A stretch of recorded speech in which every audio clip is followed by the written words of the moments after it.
This is episode 57 of the Bridge podcast. I'm your host, John Lamberton. I'm joined today by Daniel Lippel. Dan is a guitarist, and he's been responsible for debuting a ton of new music and releasing a lot on his New Focus record label. Welcome to the podcast, Dan. Hey, John. Thanks so much for having me. My Really pleasure. happy to be chatting.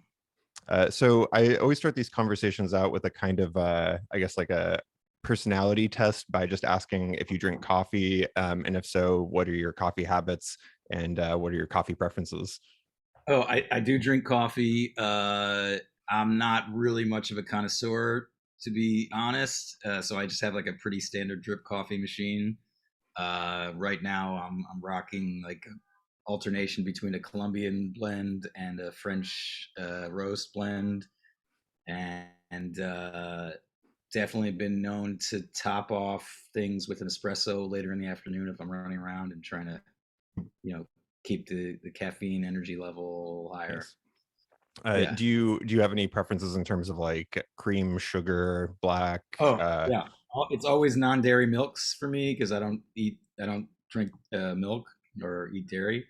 So I usually go with oat milk these days. I was an almond milk guy for a while, and then I read about how that was like depleting water resources. Soy milk gets too granular in the coffee, I think. Interesting. I'm more of a soy milk person. I'm Okay. somewhat of an anti oat milk person, but only for, I guess, like whatever the taste, the palate version of aesthetics is. Fair I just enough. have some qualm with it. But Yeah. Well, how I'm much agree how with much do you drink per day, would you say? coffee wise. Mhm. It sort of depends on like what my life looks like that day. Like today, I'm home and just practicing and taking care of stuff, so it'll probably be like a 2 cup day. Uh, but like yesterday or 2 days ago, I had a super long day with like a lot of different stuff I had to do. So I think I probably did maybe 4 cups, three or four. I won't usually go past that. Yeah. Gotcha. If coffee was removed from your life by force for some reason, to what degree would your performance capabilities suffer? Like as a player or as a person? Either one. I, I'm not totally sure, but I actually sometimes speculate that I might be better off without it. But I don't seem to know how to like make that switch. I definitely find that I'll get into a cycle where I'm drinking coffee, especially if I have a lot of gigs. I'm drinking a lot of coffee, and then after the gig, I'm going out and having a couple beers, and then I get home and I'm like not sleeping because of both of them. I'm not sleeping that great, and I wake up the next morning. I have to sort of do the same thing, and it gets into this bad cycle. So it maybe that would be better off without any of it. But yeah, as is, I think it definitely it seems to help the sort of juggling a lot of hats, bouncing back and forth between a ton of different things type of mindset, and maybe isn't always that ideal for the like very focused. I'm really gonna just do one thing type of. My mind is going a little too fast sometimes with the caffeine. I'm a big fan of the caffeine, so don't ever stop. Okay, Um, you got it, man. so I first encountered your playing from talking to John Link, who has a piece for Irving Lippel, and I believe that's your father. No, that was actually a funny joke behind that. Okay. So I had a duo with percussionist Jeff Irving, really great New York-based percussionist, and John was one of the first people who wrote for us, and I love that piece. And John's amazing. In fact, I think I watched your guys' Oh, podcast. great. Really enjoyed it. Yeah, Awesome. I've known John for years, and we've worked on a lot of pieces together. And as you know, he's a really great Elliott Carter scholar too, like super influential in terms of the scholarship around Carter. Um, and so I think, I don't remember exactly how it came about, but basically he wanted to sort of title the piece with a little of a sort of humorous reference to the Feldman pieces, like for Philip Guston, or Hmm. um, and we realized that if we put our two last names together, it sounds like somebody who might be a relative of mine. And my grandfather's name was Irving Novick, but actually on my father's side, the Lippel side, there was no Irving. So we just had this idea that like for Irving Lippel, and if we ever did like a single with a cover, we could be like standing on the side of an older gentleman whose back was turned in a chair, this sort of shadowy figure, Irving Lippel, you know. Like some sort of AI face Yeah, combination right, of the two of right, you.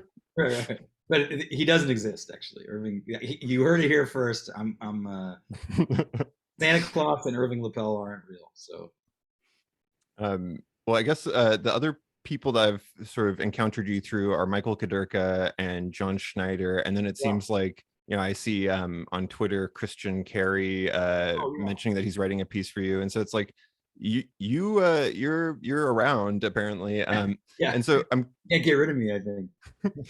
I guess I'm curious. You seem very much like invested in new music and contemporary type of compositions, and if you say classical guitarist, somebody's probably going to think something vaguely sort of Segovia-ish. They might think of Asturias, and like in my mind, kind of like your version of Asturias is going to be something like Shard or Changes. And Yeah, I'm wondering if that's a reasonable sort of analogy, or if there's a better way that you define what you do than classical guitar. yeah, it's a great question. This is actually gets us into an interesting rabbit hole too, because the language around this stuff has really shifted, I think, in the last few years as the interrogation around traditions has shifted. Mm-hmm. So the word like classical, so for me, like I was using classical guitar interchangeably with nylon string guitar for years. And I I did grow up learning the standard classical guitar repertoire, and I have degrees in classical guitar performance. And what that means, you're absolutely right. It's like playing standard rep, playing Albanese, playing Taraga, playing Giuliani, Mm-hmm. Bach lute suites or whatever. Um, and that I'm pretty sure is still called like classical guitar. These departments are still called classical guitar, but I think within a sort of community, the new music community maybe was sort of leading the way in terms of interrogating some of the language around what we use. And classical guitar actually became like a weird lightning rod. I found that some groups I was playing in were insisting on calling it acoustic guitar. I was like, well, Hmm. that's not quite right, because that sort of suggests like it's a steel string guitar. Right. Maybe we should say nylon string guitar. But from my point of view, like that part of my playing, I mean, I play a lot of electric too, but that part of my playing is very much about being connected to the lineage of the classical guitar repertoire. I'm not seeing it as like a distinct sort of thing without roots. Mm-hmm. And so my way of coming to repertoire like Carter, Davidovsky, Babbitt, or any of the composers that I'm working with, John or other folks, is definitely growing out of having a sort of foundation in classical guitar music, but then feeling like I wanted to invest myself in helping to expand the repertoire to reflect aesthetics that were in play in contemporary music. Mm-hmm. And I guess I also sort of I came to new music, or contemporary classical music, through basically through two or three different portals in a way. One was I love playing chamber music, and I felt that our strongest chamber music was definitely 1950 on. Mm-hmm. Starting well, or maybe even a little before the Schoenberg Serenade and the Webern pieces, but then also really ramping up with like Marteau, and then like any number of pieces in the second half of the 20th century that took advantage of the guitar's timbral capacity.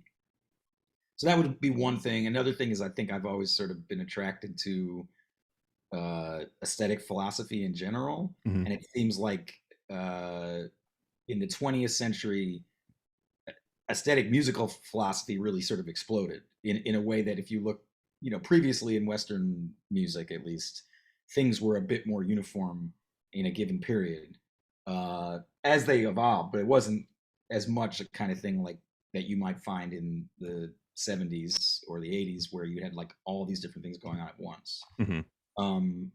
And then well, maybe that's just two things. But the point is that these things really attracted me to expanding beyond the sort of standard rep. Mm-hmm. which I was, pretty like invested in as a high school student and as an undergrad. And then I think it was around my master's degree that I started to feel like maybe the sort of more traditional guitar world and competitions and everybody playing like Rodrigo's Invocation and Dance wasn't Hmm. really like where I wanted my life to go. As much as I continue to love that repertoire and that music, Yeah. Um, but yeah, so that actually motivated me to come to New York and study with David Starobin at Manhattan School of Music, because I saw him as like a model of someone who had done something really different and with a lot of conviction, Hmm. and very inspiring sort of path. And so I ended up moving here, and then I sort of got into and connected to the new music scene here, and that's I guess that's sort of how I landed there. So in terms of the actual phraseology of classical guitar, I guess I would probably be in the camp of saying that I want to still use that phrase because I do want to see these pieces within the context of a lineage, even if it's a problematic lineage, like from a social point of view. Hmm. Uh, I think they grow out of, especially if you're talking about like stuff like Carter or like the modernist rep, it still grows out of like a tradition of performance practice that is grounded Right. in the same stuff. Yeah, and to say something like I'm a contemporary guitarist is kind of like not useful because I mean, obviously, if you're Well, alive and performing, you're a contemporary guitarist, so it doesn't have any right, and aesthetic it implications. also, yeah, I mean, it could suggest that you're like a sort of session player. I mean, like contemporary guitarist to most of the world would mean like, oh, okay, cool, you play like, you know, backing tracks for R&B artists or something. Right. Um, so yeah, it's not really. We don't have a great language to talk about contemporary concert music, contemporary composed music, but that's also weird because like there's a ton of music that's composed that we don't really consider new music, right? Right. Uh, so in some ways, I think the breaking down and the interrogation of those boundaries is a great and very important thing.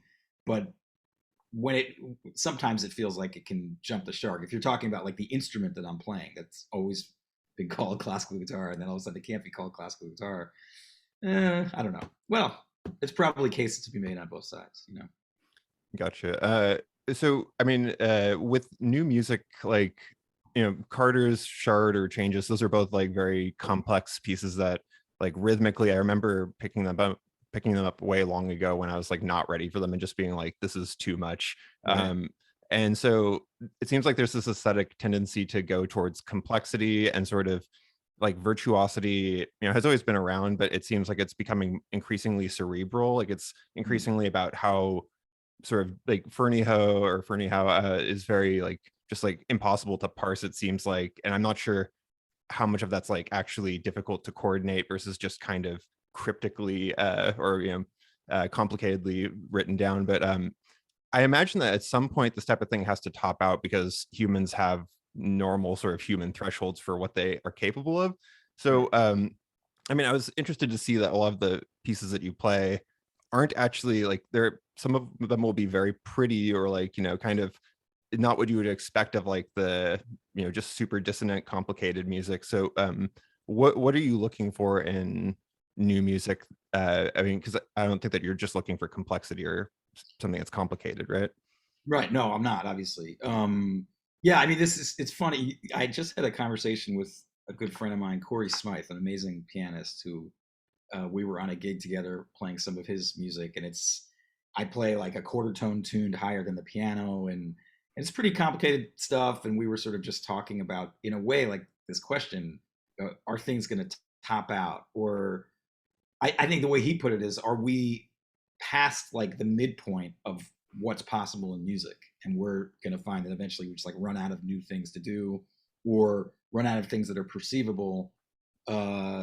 And I ended up arguing that I thought there was always going to be something new that you could discover. Like I think microtonality, we're sort of just starting to scratch the surface with using that in a contemporary context, even though it obviously everything's microtonal, and like early tunings show us that we that this is something that we put on pause in a way for a while. Hmm. But then he sort of said, well, yeah, but what's the human capacity for perceiving the gradations of microtonal pitches? And I guess I answered with, this is becoming like a Socratic dialogue, but I answered with the idea that I think that people can be trained to hear more subtleties Hmm. in microtones, and that as you're trained to hear the more subtleties, you'll be more sensitive to the way they affect the harmony and more expressive melodic shapes. And then also, obviously, technology is always going to continue to develop. But it was like it was an interesting question. I think what you're asking about as complexity ramps up, I agree. Something like the Ferneyhough, like I haven't studied those pieces. I've studied the scores, but I haven't studied playing them yet, and I want to play them. And actually, just last night we saw a really great presentation on Arthur Compella's music. Do you know Compella, Mm-mm. Brazilian composer? Oh, you got to check it out. Fantastic composer who is engaged with a lot of similar type of complexity stuff, but maybe does it in a way that is more embodied. I think it's like imagine Ferneyhough and maybe like mixed a little bit with Jason Eckhart, Okay. like that kind of sort of more physical thing. I'll send you some links. Awesome. It's really cool stuff. Um, but yeah, I mean, it's always I guess my when I read your email last night, I was thinking about this. My instinct about this stuff is that I don't think of complexity for sure, and in some ways virtuosity either, as values that should be standing on their own. Right. I think they work most successfully when they're acting in concert with some other aesthetic goal. And so, I mean, when I listen to Ferneyhough's music, it never sounds as complicated as it looks on the page. Right. And that doesn't necessarily cause me to conclude that he should have notated it differently, because I understand that there's a strategic psychological game he's playing with the way Hmm. he's notating things, and he wants it to sort of feel like he's pushing a performer to a place that they're not sure they can do, right? And that's part of the energy of the performance. Uh, but and actually, I saw some of your conversation with Jason. Hmm. I think he sort of talked about this a little bit. Like his music is always very clear. It's hard, Hmm. but like everything is very discreet, I think, rhythmically. And so he's pushing a performer to a similar place, but it isn't shrouded in mystery in the same way, I guess. Right. Yeah. Uh, and then you get something like Carter or uh, Babbitt or Davidovsky. I mean, they're all actually very different, but everything by now that there's like been a decades long performance practice on that music and people have sort of figured out how to approach it, is actually pretty straightforward in a way. But playing it and getting it to sort of really speak and communicate the musical ideas behind it in the moment, I think is just as hard, if not harder, than music that is a little bit less penetrable, if that makes Hmm. sense. It's like Davidovsky for me, and as you get to know his music, you might find this too.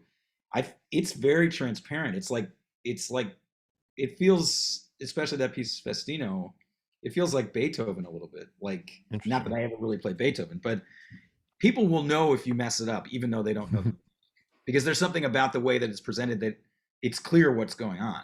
I think, Hmm. I'm not sure that's actually always so true about Ferneyhough. Like, will someone know that you didn't, you know, play a certain rhythm correctly, or there was like a wrong note in a passage? I'm not actually, and that Will the performer or the composer even know? right. Well, actually, maybe I don't know. Maybe Brian would. I've never worked with him, and I don't even necessarily mean that as a criticism. I don't think that takes anything away from the music. I just think it's an interesting thing where sometimes score complexity doesn't necessarily line up with sort of performance demand and performance complexity. There's Hmm. a point at which score complexity sometimes can actually obscure and create more like of a haze around what's actually being heard and played. Uh, so in terms of like whether or not stuff will top out, I mean, I suspect that composers who have that conception of a lot of different things going on uh, are still going to veer towards complexity in some form or another, but it might not look like what we're used to seeing when we see a new complexity score. Hmm.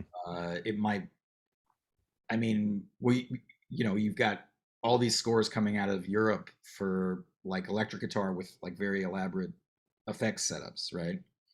That's like a different kind of complexity altogether. That's really about choreography. It's almost more like a percussion piece. Right.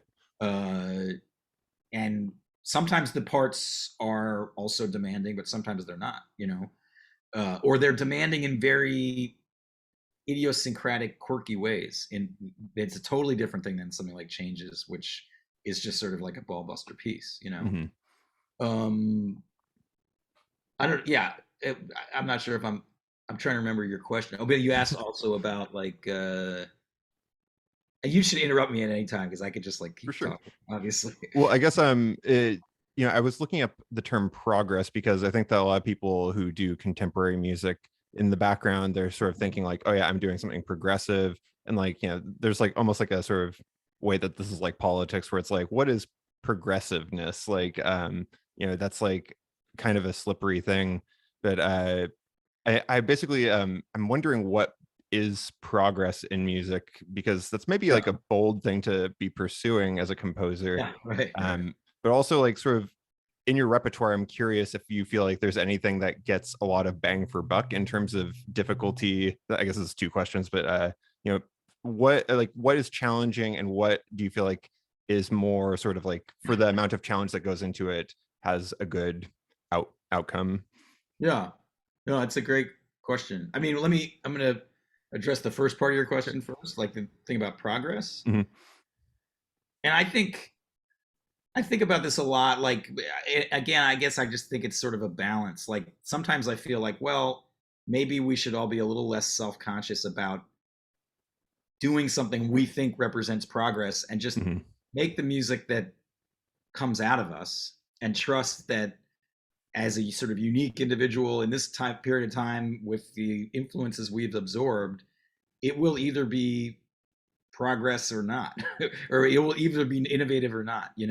Um, on the other hand, I think there's something really great to be said for that more conscious effort of like, well, let me really find something that is new and different here. Uh, so I think I tend to gravitate to both kinds of things, but I do bristle a little bit again when I have to learn a piece that I feel like is only about the new thing that the composer identified that's gonna like distinguish him from everybody else. Hmm. I still feel like you still got to write a good piece. You know Right. what I mean? uh, and I don't necessarily feel like one new sound that somebody discovered or one new idea like run through all the possible permutations. I don't know that that's necessarily going to still like. I don't see why we'd have to in the service of progress throw out all these other components and parameters of music that have made it this enduring thing in Hmm. in in everybody's lives. So uh, I would say to your second question, the stuff like that feels like it gives the best bang for my buck. I really think it's always still the pieces that still feel like they're also good pieces. There's some uh, in some sort of foundational way. There's some sense in which they hold together in both conservative and also progressive ways, if that makes any sense. Or Hmm. conservative is a loaded word. Conventional. I still want to hear structure. I still want to understand how a composer decided to organize material and decided to tell a story, even if the story is a 6 hour Morton Feldman piece. But there's like a very clear when Feldman's like having you sit through like all these different versions of this syntactical idea, right? Hmm. He's going to move things over by 1/16th note this time, then he's going to push it back by like a triplet. But there's a very strong sense of like the craft and the curation of the temporal experience there that I don't necessarily think always happens if like, okay, cool, we discovered that if you use I don't know, an electric razor. I don't know why I thought of that. That's actually, you know, that from the Romatelli. Mm-mm.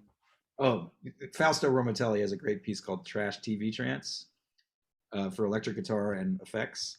And there's a moment where you use an electric razor or pickups and it goes, you know, and it's a very cool effect. But that's only one part of the piece. You know, it's like you could imagine somebody making the whole piece out of that, and it's just like almost like a science experiment. You know, I'm I'm not I'm not prepared to dismiss that. You know, someone would have to convince me, but I'm not as attracted to pieces like that. I think I'm a little bit more interested in stuff that integrates new ideas into something that also has like some other substantial parameters that we can latch onto, if that makes any sense. Yeah, and you mentioning science is interesting because I feel like one of the problems in science these days is that um, people are so incentivized to have results, and like some of the best results are falsifying results. You know that like Right. you know it's like it gave you high quality information, but you don't have a flashy thing to publish. And so like I guess like you know if Morton Feldman's throwing out 6-hour pieces, even if they fail with some audiences, like it's like, well, we tried it and we learned from it. You know, so I guess experimental, like an experimental approach can be progressive if you aren't focused on having it be like a success each time. Yeah. Yeah, let me think about that.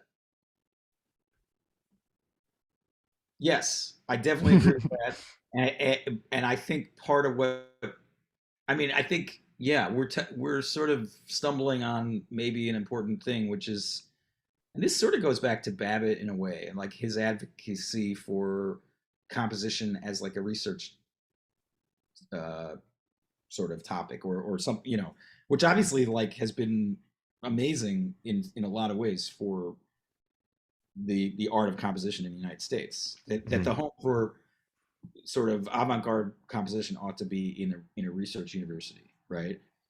But then what I think ends up happening is that the values of research end up getting imposed on art making in a way, Mhm. right? So this idea of, like you say, like publishing like unique new work.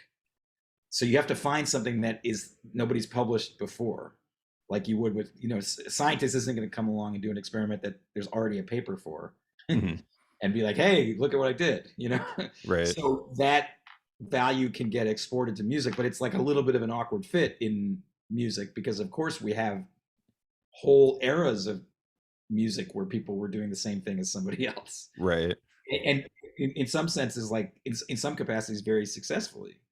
Uh, like Mozart, in a way, I guess, you know, you could see him as like a synergist for like a codified Viennese classicism. Um, so like where am I going with this? Oh yeah, so I think then that sort of contributes to this idea of like, well, we have to unearth this like very unique thing, and then this is the idea, this is the thing I do, and it's and then it feeds into this branding thing, you know, which obviously is like becomes important in our society Mhm. too, like in a capitalist context, like how do you distinguish yourself and how do you establish what your sort of commercial value is? It's by having some kind of brand, right? Mhm. Um, so yeah, I mean, I find myself resisting all of that stuff like whenever I can, and so I do still like to play like pretty pieces sometimes, or things that aren't necessarily uh, whatever, like carving out absolute new territory. I think there's definitely still a real value alongside those vanguard pieces, which are amazing, Mhm. if they're amazing. Um, Also, still. Oh, go ahead. right. Sorry. I guess you mentioned like aesthetic philosophy and you know sort of like the recent developments in that. I'm curious if you can recommend any reading or philosophers on the topic. Oh, putting me on the spot. I'm not sure And anything's you can come. always get back to me and I can write a Substack about it. Yeah. Okay. I'll think about that. I mean, yeah, nothing coming to my mind at the moment. Um, but yeah. Anyway, like also I think because the guitar has like a relative dearth of really strong.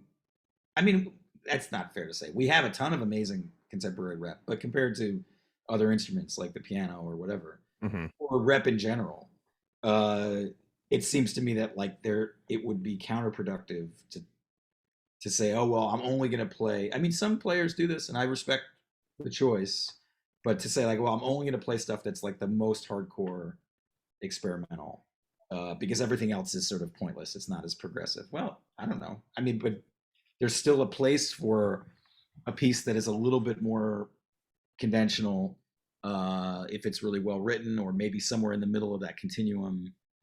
um, I guess I don't tend to be like that attracted to sort of very conservative, safe new music guitar pieces, Hmm. like where it's sort of I guess essentially sort of neo-romantic.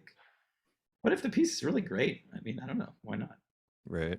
Try not to be sort of too polemical about things, I guess, despite the fact that I'm running my mouth off. Like, Uh, so, I mean, I guess one thing, that we mentioned earlier is microtonality, and it seems like that's an avenue for sort of progressiveness in some ways. Although I do get the sense that a lot of the microtonal people are kind of like a religious cult, who are just like obsessed with coming up with like a bunch of names for small little intervals that nobody can really perceive.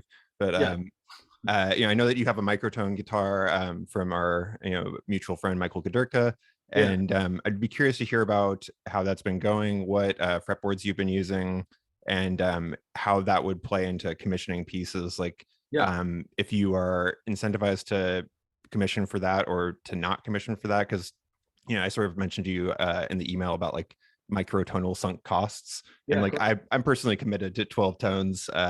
Just because it's been too long and I can't really afford that many Yeah, guitars. So sure. No, it's a great question. I think I was probably first attracted to, well, maybe from two ends. First attracted to microtonality, partly to sort of investigate the early temperament thing. mhm. And I made a Bach album recently that's in Kernberger 3, which was like a sort of parallel tuning to Werkmeister 3, which was apparently Bach's preferred tuning. Hmm. And hearing that music in early tunings and hearing how different keys have different affects, and it really actually illuminates things about structure that you don't get in 12 equal temperament. So that's been very cool. And then I guess on the other side, probably first started to find my way into the stuff with quarter tone things, and then maybe discovering some of the West Coast just intonation stuff. Um, but now, in terms of the necks I've got for the microtone guitar, the one I'm doing the most with is a 19 equal division of the octave Interesting. neck. Okay. 19 is cool. I've heard some microtonal folks like Mike say 19 is sort of like a gateway tuning to other more out tunings, because 19 is basically all the enharmonic notes, but they're no longer equivalent. So G sharp and A flat are two different notes. Um, and so there is a sense that you can still be thinking in terms of the chromatic scale that we've all learned, but then make these sort of subtle uh, and harmonic adjustments that are no longer like in terms of pitch, they're no longer equivalent. If that Hmm. makes sense. So it's cool, and my goal is to get better and better at actually like improvising on that neck. So like, you can play a D7 flat 9, or you could play a D7 sharp octave, if that makes sense. Interesting. Okay. In other words, it could the ninth could either be a D sharp or it could be an E flat, and now they sound different. Nice. Yeah. Yeah. So and that getting really inside that color and figuring out a way to use it expressively, and maybe I'll try to write some stuff for it too. But definitely commissioning is a part of what I want to do with it. And I've already gotten 3 pieces for the 19. I haven't had it that long, so it's sort of a developing thing. One by Taylor Brook, who's a really great composer, does a lot of stuff with microtonal music, especially just intonation, but I think he was interested in the 19 system too. One by Christopher Bailey, who's also a really great composer doing a lot of stuff with microtonality. And the other by David Kroll, who's a really great New York-based composer who hadn't, I think, done as much stuff with microtonal music, but sort of took to it. But you're right that there's a conundrum, and I've talked to some other composers who I'm working on new pieces with, and I suggested the 19, and they're like, well, I want to make sure somebody else might play the piece. Mm-hmm. And so it's like, how much do you think players are going to get into the idea of alternate necks and alternate fretboards? And B, how much money are you going to put on 19 versus 31 or quarter tone neck or 17? I get it from my point of view. I'm not sure it's such a sunk cost because I get the piece and I can play it. I think it's more of a sunk cost from the composer's point of view in a way. Right. Okay. Except to the extent that obviously you want a piece that you're partly involved in birthing to have as wide a life as it can. So, I don't know. It's an interesting question. I'm actually preparing. Here's the guitar. I'm preparing this piece that I recorded last year by composer Chris Trapani. You know Chris? No. Also a really great composer who's been here a lot, but also splits his time in Italy. And he does a lot of stuff with microtonal music. This is a quarter tone instrument. Interesting. And so it's for quarter tone guitar in scordatura. Sort of like a nice like C major 7 with a F quarter sharp in there. Interesting. Okay.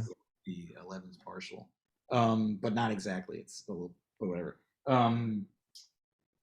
And the thing I was going to say is that he wrote this piece as part of like a sort of series of pieces that he wrote that he was thinking of for like unique instruments that he was intentionally writing them knowing that they probably weren't going to get played by that many people. Mm-hmm. And I think his thinking was twofold. I mean, on one hand, you read a lot of pieces and they only maybe get a premiere or a second performance anyway, and it's hard to get other people who aren't the commissioners to play them. Mm-hmm. But on the other hand, I think he was thinking like maybe with this sort of ubiquity of so much music, that the thing to do is to create this sort of unique gem that has like a sort of this dialed in specificity to it, and that is almost more valuable than trying to create this thing that sort of can be passed around. Mm-hmm. So that's been sort of like a cool process, though I would say maybe a quarter tone neck isn't as much of a unicorn as like a 19 EDO neck. Mm-hmm. Just the frets are too close, or? Well, no, I think maybe this one might actually become common. I mean, the frets are a little bit close. But in terms of utility, quarter tones would be like more of the sort of lingua franca for like ensemble music, I think, at this point than any other tuning.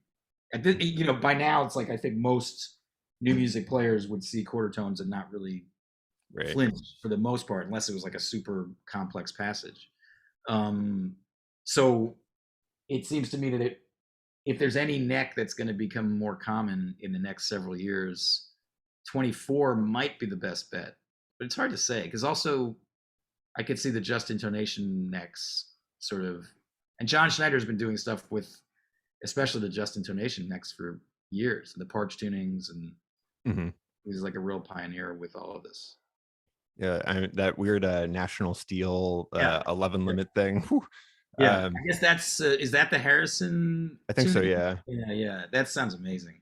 Yeah, you it's get crazy. Those like pure sevenths, and it's just like it's awesome. It's funny with just intonation. My way of sort of avoiding buying instruments is to just move it to the rhythmic domain. So like everything I do, I'm sort of thinking as just intonation, but like, put into tempos and Oh, that's that type of cool. thing. But Yeah, that's a neat application. That reminds me a little bit of Babbitt's time point system. Do you know about that? a little, but It's I like, always love to hear about Babbitt. So yeah, it's like he's manifesting.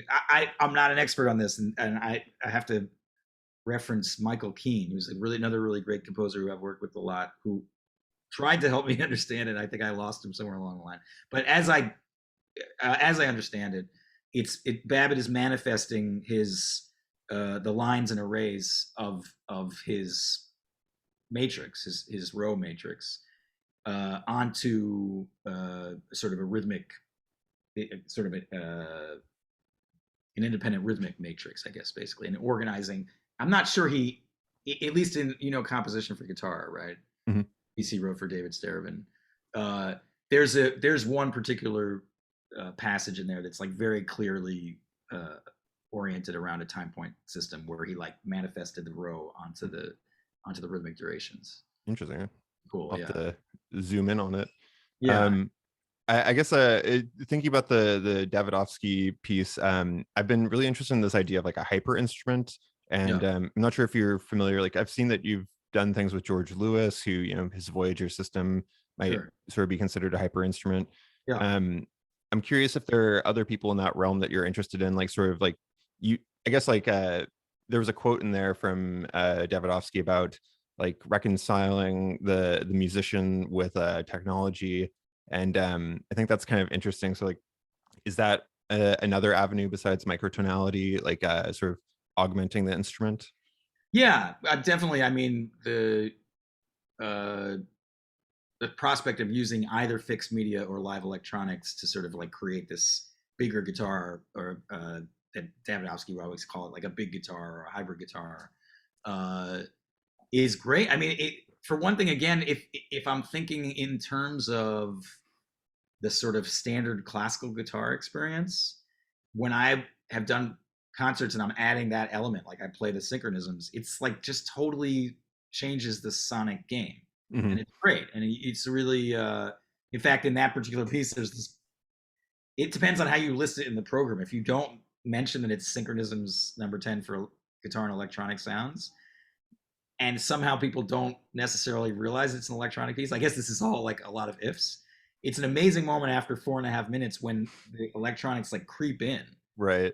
and like you're like, what is going on? And it's like all of a sudden the electronics are sustaining the instrumental sound and doing like addressing the weakness that the guitar can't really escape, the quick decay, right?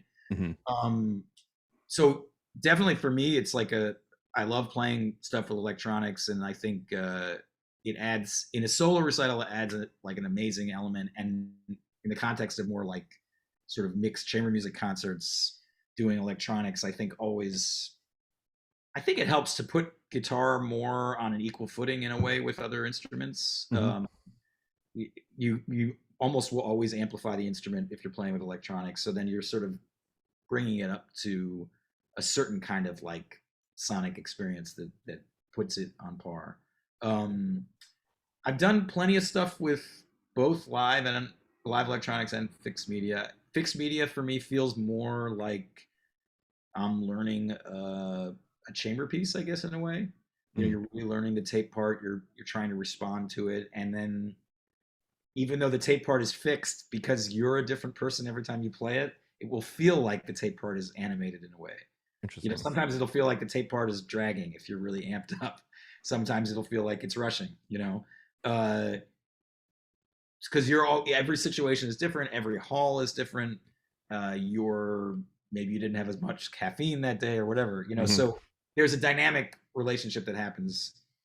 The dynamic relationship that happens with live electronics is also really cool, but it tends to be more one way, right? It's really just mostly the live electronics like processing something that you initiated.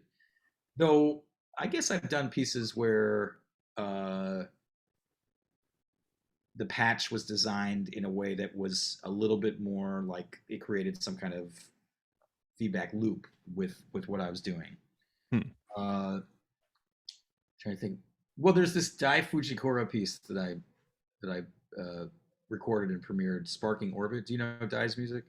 No, I think I London. saw that come up after like searching around for you. I saw that recommended to Yeah. me. Right. So that piece it's electric guitar and electronics, and it was originally written for the SWR Electronic Music Studio in Freiburg, Germany, Okay. which was like Luigi Nono's baby. He sort of built that, and it's based on his philosophy about electronics, which is very, again, I'm not an expert on this, so I'm gonna just hopefully not get this wrong, but it's about analog equipment and about like very much the electronics musicians are live performers. You know, Mhm. they're there with a console and working faders and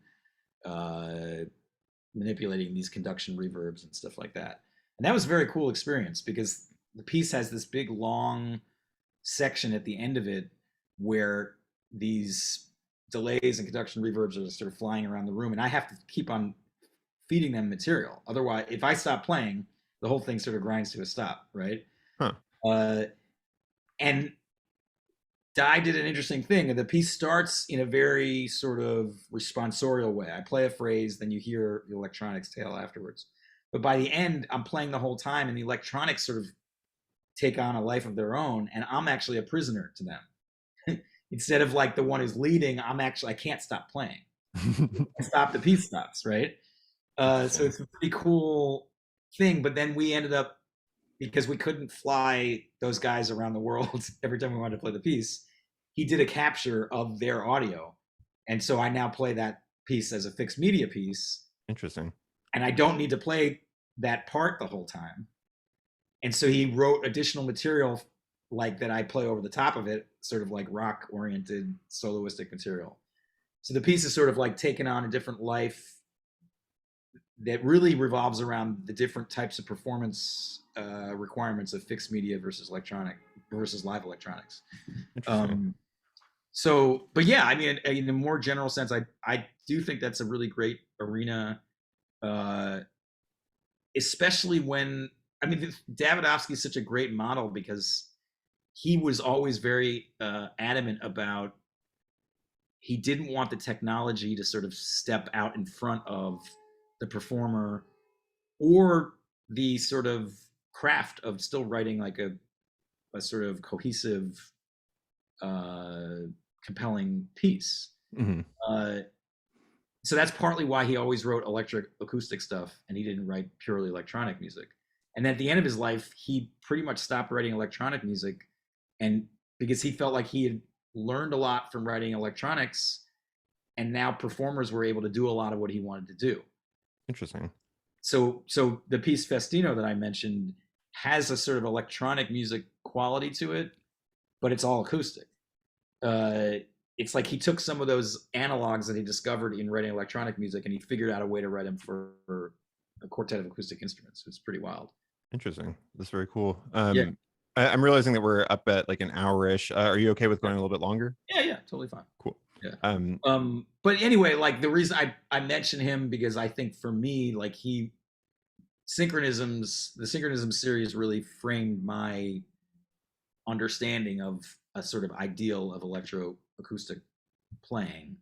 And I think it's always most successful when there's some kind of dialogue going on between like the performer on stage and the electronics. Even if the electronics are fixed, I think if it's written in a sort of very thoughtful way, that dialogue is there. John Link also wrote me a guitar and electronics piece called Like Minds. Interesting. I'll have to check it out.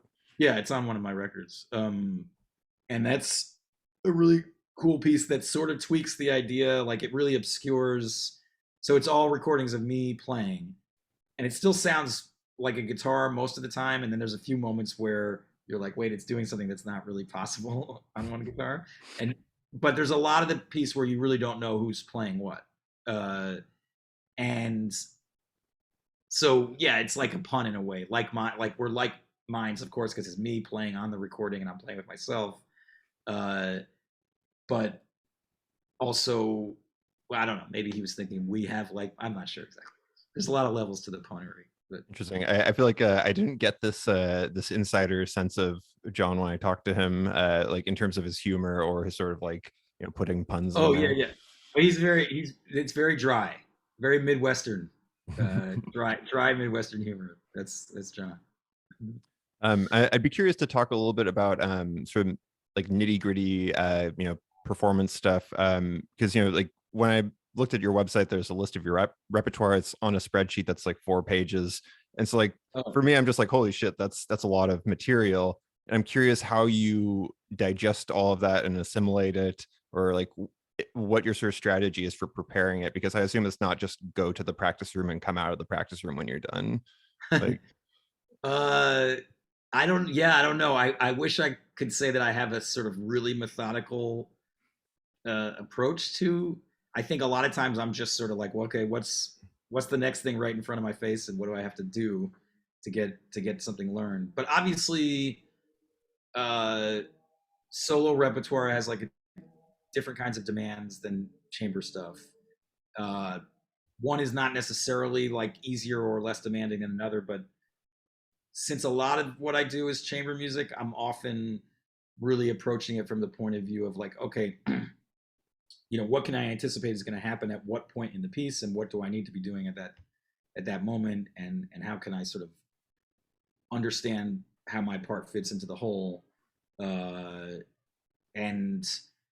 it tends to be a little less sort of driven by the sort of just mechanics of playing the instrument that you would have to grapple with more in a solo piece, and really build up your tempi and solve technical problems and whatever. mm-hmm. So yeah, I mean,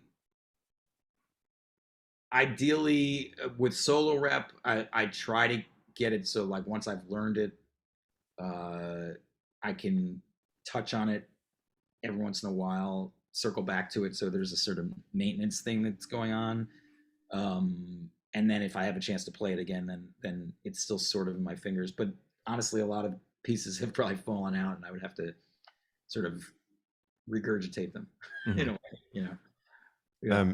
Have you ever like I guess like dealt with injuries or anything, or like overtraining type of problems? I feel like for me, having a Les Paul, it's just such a wildly heavy guitar, and Yeah, it's a heavy guitar. I'm playing like an ergonomic guitar that is like a fraction of the weight now, and it's great, but still, it's just like the impact on my shoulder over years of playing a Les Paul. It's like, damn. And so Yeah. I don't know if you've ever had. You were standing and playing with a strap? Mhm. Yeah. Yeah, I mean, I don't actually, every once in a while I'll do a gig with a strap on electric, but mostly I sit down. Mhm. Because like a lot for the pedaling, I feel like uh, it's one thing if you're standing and you're playing like a rock gig where you turn on distortion for a lead moment. Mhm. It's another thing if you're playing a new music piece where they want you to like do a pedal change every 4 beats or 3 beats. Right. And I feel like in that context, you're just gonna fall if you're not seated. But yeah, I mean, I had some overuse when I was like a college student in my left hand, and I honestly now I think I don't typically get enough practice time to really get into the red. Mhm. Maybe every once in a while, if I'm like preparing a big solo program, I might. The problem I have more is like lugging my gear around the city. Yeah. Like even just 2 nights ago, I had like 2 guitars and a heavy bag with Ugh. pedals and like a little lunchbox amp in there, and I was just like, at least this time I recognized, because I've had situations where I'll do that and then I wake up the next morning, I can't turn my neck. Mhm. So I came back and made sure to like really stretch my neck out and stuff. But yeah, I don't know. It's definitely a physical thing, as you know. We don't do this like in some kind of weird cryogenic, you know. It's still our bodies, and you have to sort of be cognizant of that. But knock on wood, I haven't really struggled with that stuff too much in the last several years. I suppose another part of my problem here is that like a lot of what I was doing was like sort of Ben Monder style, like super stretches, Oh yeah, and yeah, sure. it's probably not the best thing to do all the time, but Yeah, uh I mean, that's I'd love to hear that sometime. Ben Monder's amazing. I love his playing. Um, yeah, I think there are ways that you can sort of probably like warm up your hand for big stretches like that. Like I do an mhm. exercise. One of the first exercises I do when I pick up the instrument is just fifths. I'm doing it on a quarter tone guitar, so. Wait. Whatever. This type of exercise. There's like stacked fifths. Yeah. And I just go down the neck to try to expand it. And I feel like just doing that, like a minute, not even a minute, my left hand feels like more open. But I know that like some of those really juicy voicings, especially if you're like sort of doing closely spaced seconds and stuff like that, Mm-hmm. yeah, you're asking a lot of your hand, you know.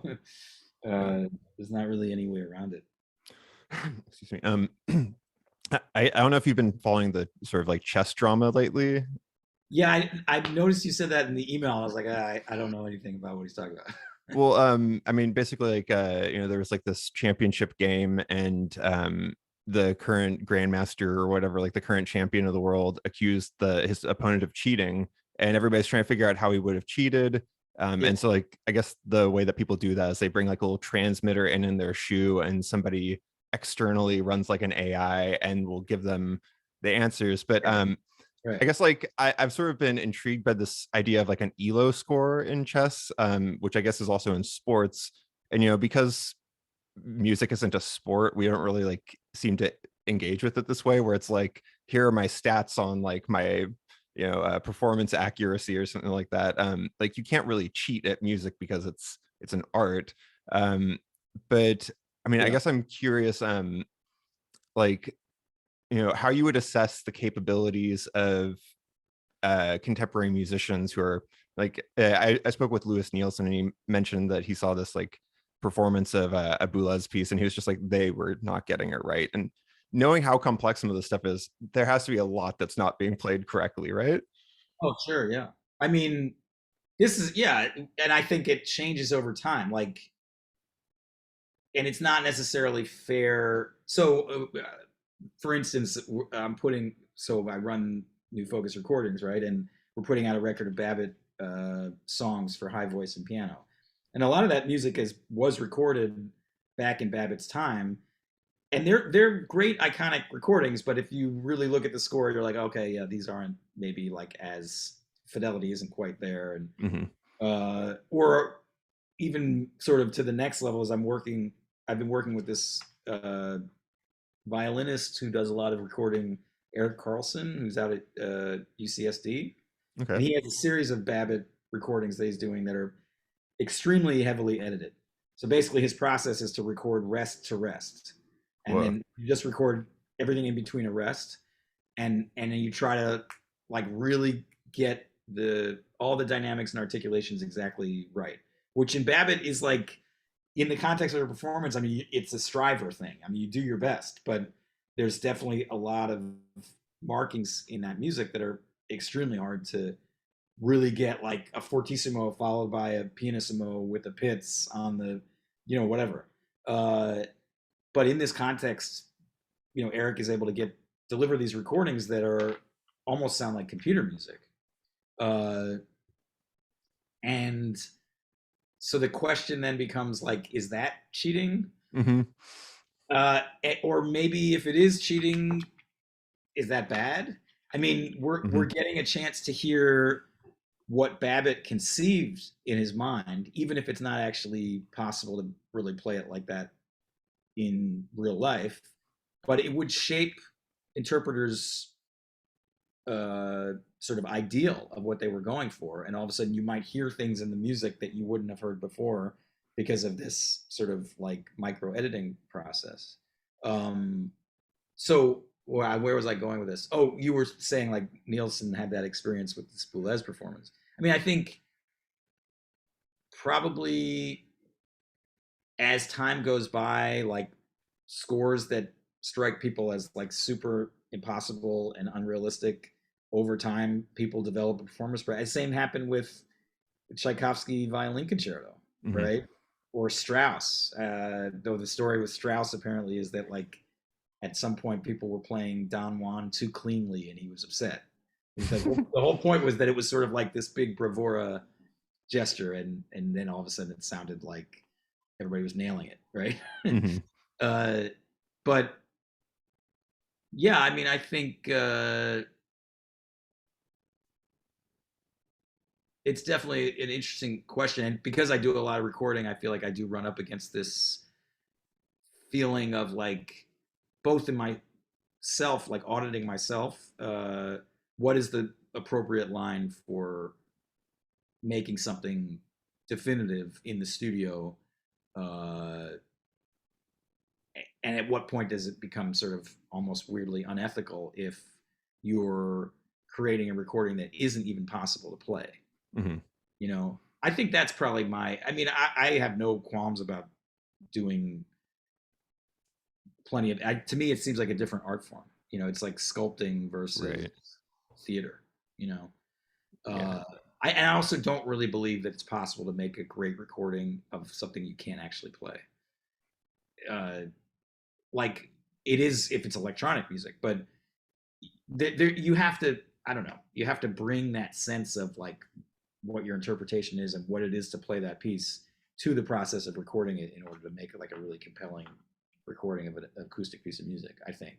Yeah. But I don't see anything wrong with starting, you know, right before a hard passage or editing it. I mean, I think almost everybody does this now. So yeah, to me that doesn't seem like cheating. Hmm. To use go back to the chess thing. Um, but I guess yeah. Then the question is like, what is, you know? I mean, we have this different goal, like you said. Where it's not a sport, uh, and so if you can marshal the resources of the technology to produce something that really grabs people, or is like a very sort of powerful sound recording, then I think yeah. Hmm. I'm not sure if that's really what you were asking or not, but I don't know if it was an actual question. I guess it was just sort of that I've been inspired by hearing about the yeah, level of I guess like specificity and like evaluating people's scores, and you know yeah. you can come up with these interesting pairings of like, oh, this will actually be a really good game. And like I feel like for a certain person, like for me back in the day looking at Shard, it was just like that wasn't a good game.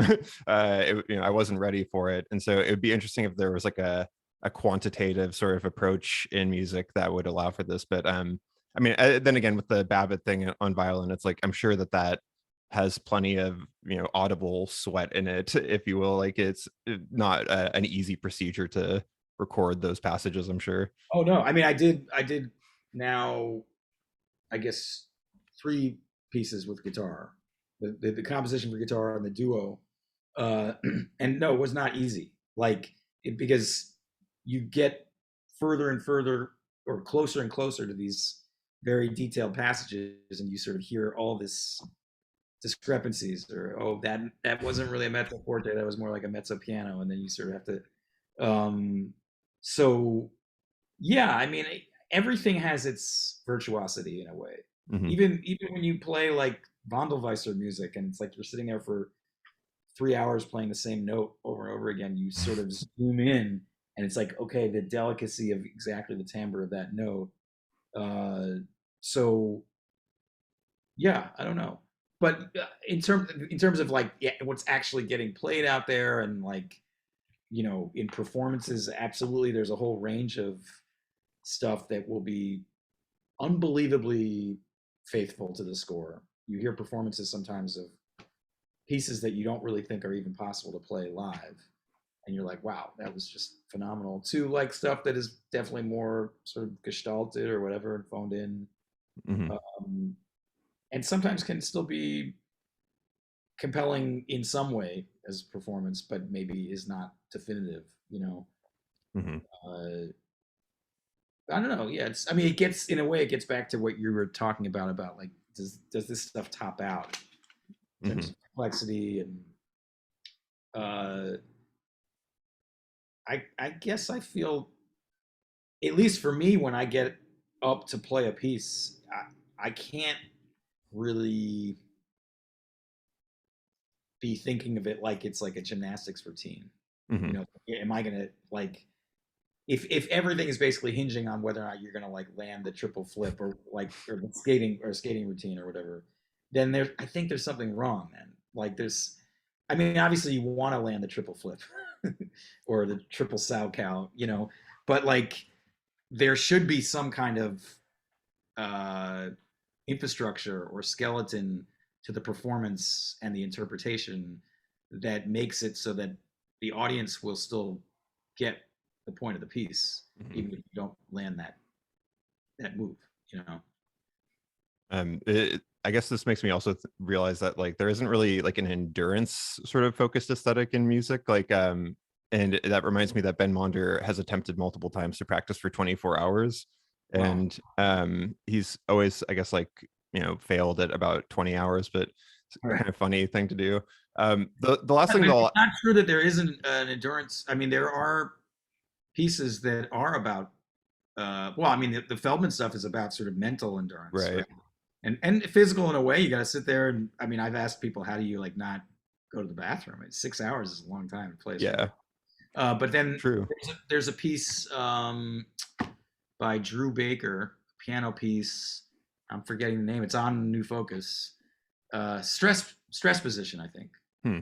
it's called, and it's like a 15-minute piece of just like constant sort of forte, like super widely spaced block chords, and literally, a pianist, like by the end, like they're searing, their hands are, you know, Hmm. uh, and I mean, it's a political statement. It was about, I think, that was what it was called, stress position. There's like a torture.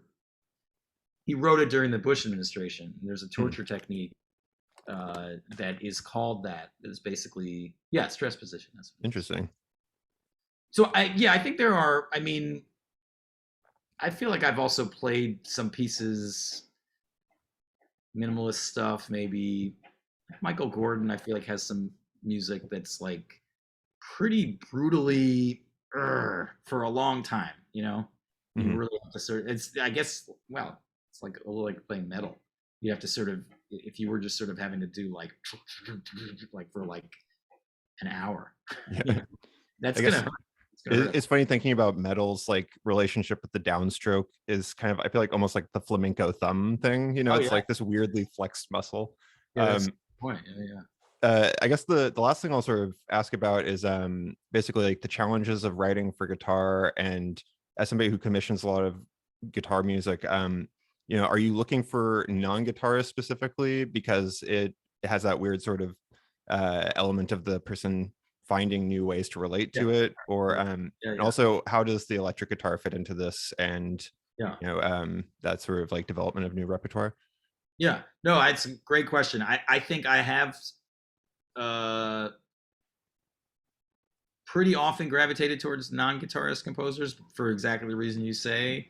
I think the the logic of the instrument tends to exert a certain influence on what uh, someone might come up with, and so if somebody's, you know, like an experienced guitarist, uh, that might end up shaping. On the other hand, I feel like I've been lucky also to work with a lot of composers or people who, for whom they have a background playing guitar, but composition became their primary artistic practice. Hmm. Uh, Like and a Jeffrey they've also, Holmes, what's that? like a Jeffrey Yeah, Holmes or something. right. Jeffrey Holmes is a great example. Van Stiefel is another great example. Douglas Boyce. All these guys play or have played at some point, and they know the instrument pretty well. Vineet Shende is another one. Um, and so they're doing things that, like, it's really pretty unlikely that a non-guitarist who hasn't written for the instrument would stumble upon. Um, so I think maybe that's like the wheelhouse I like to operate in. Non-guitarist composers who are willing to be adventurous, and I try to sort of work with them and say, well, okay, let's try to, like, if we mess with this voicing, it's more practical or whatever. And also composers who have some facility on the guitar but are still trying to do some interesting stuff. Hmm. Yeah. In terms of how the electric figures into that, uh, I usually just give people the option. I mean, or sometimes like a commission develops out of a conversation already, so we have some idea of what we want to do. Um, I do think that electric guitar really does fit really well into a lot of instrumental combinations for chamber music in a way that nylon string guitar is more of a challenge. Mm-hmm. That said, I do try to encourage a lot of people to still try to integrate nylon string guitar into chamber music, just because I think when it works, it's really fantastic. Mm-hmm. But yeah, I'm definitely finding a lot of chamber music stuff is going in the nylon direction, or sorry, in the electric direction. Mm-hmm. And I've had some new electric pieces written for me that have been really gratifying. I guess my interest there, I think, veers towards approaching the electric guitar as a sort of augmented instrument to still play with a classical technique in a way. Mm-hmm. And I think it does some really interesting things sustain wise, and that's a sort of a cool arena to explore. But obviously, there's some amazing music being written that's approaching it really from the whole other side of a sort of sound sculpting type of thing, you know. Mm-hmm. Do you have any issues with nails on electric? Yes. Do you have any solutions for those issues? I don't really have solutions. I mean, I think when I'm like present and aware enough about it and I have to play a piece with my nails on electric, I just try to push the gain up enough that I'm not really digging in so much. Gotcha. Interesting. So I'm not shredding my nails, and I'm getting dynamics more like from a sort of sensitivity of touch. But yeah, I've definitely had situations where whatever, you get sort of carried away, and then all of a sudden you have to like go grab a nylon string and play it later in the program, and you look at your M nail, it's like, oh no. You know? So excuse me, it's always the nylon it suffers because it's so much more fraught and delicate, I think, in right. terms of that, you know? Yeah, I feel like it's hard to manage the two, and I'm a predominantly electric player, but you know, it's whenever I try to dive back into nylon, then it's like shit. Yeah, I mean, I really like fought against. I struggled with this a lot for years, and it just like stressed me out because I do end up doing a decent number of concerts where I'm switching back and forth. And I think at some point, I think I might have just let go of the idea that in that context, the nylon sound was going to be my ideal like nylon classical guitar sound, and I've relaxed more. There's probably got to be another solution for it, but you know, you could use like nail strengthener or whatever, so things are a little less likely to get worn down. Yeah, I've seen people get acrylics, but that, I mean, just like that seems absurd. Yeah, I've tried that. Like if I break a nail really close to a performance, then I have to either do like the ping pong ball solution or acrylics. But then I feel like I'm aware of this foreign thing on my finger the whole time. Is it gonna fall off? Is it gonna like make a weird tone? You know what I mean? Not great. Interesting. Yeah. Cool. Well, I guess that's everything that was on my list to talk about. Do you have anything you want to mention before we sign off? Oh, it was great. Great to talk to you, and yeah, likewise on the podcast. It's very cool. And so, I mean, for listeners, of course, check out New Focus Recordings, and Dan has a bunch of performances on YouTube that are all pretty excellent. So yeah, thanks for joining me, Dan. This has been a fun conversation. Thanks, John. Hope to meet you in person at some point. Sounds good. I'll talk to you later.